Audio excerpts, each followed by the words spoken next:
read Vladimir Putin's last speech. For him, everything is NATO. That it's national, it's multinational, or it's NATO, everything has become NATO because it's his ideology. So I think we have to be much more comfortable about having more NATO present in trying to solve and deter Russia. Well, I will not call it really a new offensive. I think this is part of these attrition, massive strikes that the Russians have been launching against Ukrainian cities and critical infrastructure since the 10th of October.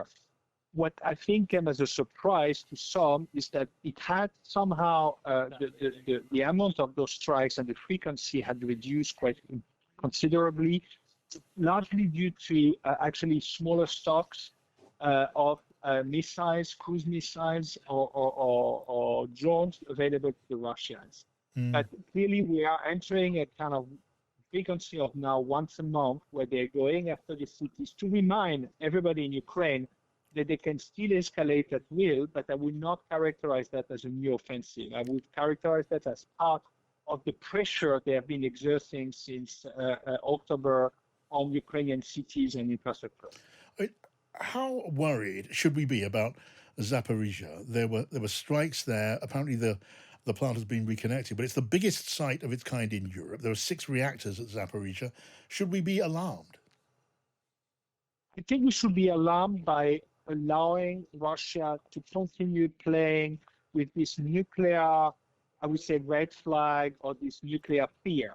And they're doing it, as you know, they have been doing it since the beginning of the war with a kind of high nuclear rhetoric by some senior Russian officials, but also by playing with this kind of civil nuclear game of basically taking over Zaporizhia, but also Chernobyl, around Chernobyl, and recreating this fear of a possible kind of dirty bomb or kind of hybrid nuclear incident that will not be a purely military nuclear strike, but could have a nuclear dimension. And I think the fact that they are willing to play this game is deeply worrying and should be deterred as much as possible. Okay. Can we just discuss NATO for a moment and tell us, as a former NATO director, what is the role of NATO when it comes to this war in Ukraine? Clearly, obviously, NATO is not engaged militarily and doesn't want to be, but many NATO members are supportive of Ukraine. What role is NATO itself playing? Sadly, minimal. The NATO, the organization, is mostly a talking shop when it comes to Ukraine, doing some, I would say, secondary support of non-lethal systems. But the core, as you mentioned, of the support, the military support, and even the political support comes from the NATO nations themselves. And I think here is one of the contradictions of our own NATO nations and members who are willing to go, I would say, the next stage in terms of full support for Ukraine, which is to embed Ukraine with and in NATO and give a much bigger political support. The fear here is that the Russians could see that as an escalation. But read Vladimir Putin's last speech. For him, everything is NATO. That it's national, it's multinational, or it's NATO, everything has become NATO because it's his ideology. So I think we have to be much more comfortable about having more NATO present in trying to solve and deter Russia. Okay, I'd love to get your thoughts on the British perspective for just a moment. The British Defence Secretary, as you know, Ben Wallace, has been fighting hard for more money for the defence budget. He has succeeded in improving the offer of money to the defence budget, an extra £5 billion, which is about half of what he was looking for. And he's now fighting to get a bigger British army, not to be reduced as much as was contemplated really quite recently. Do you believe, Fabrice, that Britain can consider itself still a first-tier military power?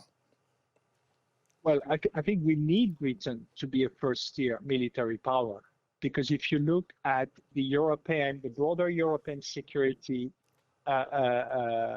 sector, you don't have many top-tier players.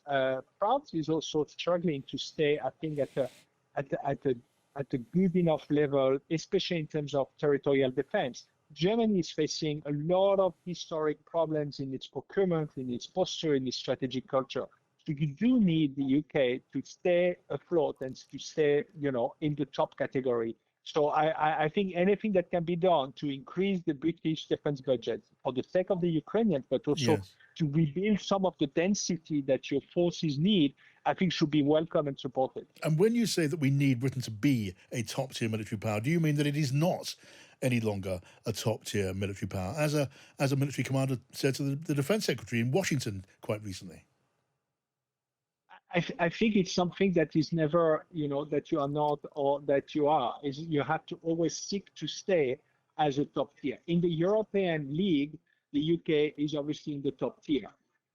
But however, as you know, the UK has been deeply affected by two very demanding wars, Iraq and Afghanistan, that have had a real impact obviously on its military personnel, but also on its capabilities. And they have to rebuild some of those capabilities and some of the density, some of the mass in those capabilities to be able to have enough number, enough quantity to really have a deterrence effect. So I think the UK is still very important, but for that, and to stay important, you have to keep on investing. All right, there's a message of support for Ben Wallace, I guess. Fabrice Pothier there, former NATO Director of Policy Planning. Thank you for joining us in our briefing room today.